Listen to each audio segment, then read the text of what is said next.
Hey guys, ஒரு படத்தோடைய கதையிலிருந்து 6 குழு சொல்றேன். அந்த குழுவை வச்சு அது என்ன படமா இருக்கும் அப்படிங்கிறத கண்டுபிடிங்க. ஃபர்ஸ்ட் ஒன், இந்த படத்தோடைய கதை 2 காலகட்டத்தில் நடக்கும்.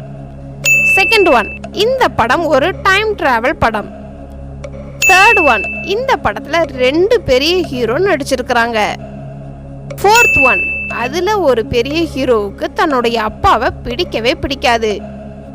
ஃபிஃப்த் ஒன், ஹீரோவுடைய அப்பா ஒரு மிகப்பெரிய ரவுடியா இருப்பாரு. சிக்ஸ்த் ஒன், இந்த படத்துல ஃபோனும் ஒரு முக்கியமான கேரக்டரா இருக்கும். இந்த குழுவெல்லாம் வச்சு இது என்ன படமா இருக்கும் அப்படிங்கிறத கமெண்ட்ஸ்ல சொல்லுங்க. கரெக்டான ஆன்சரை கமெண்ட்ல பின் பண்றேன். Tata, bye bye.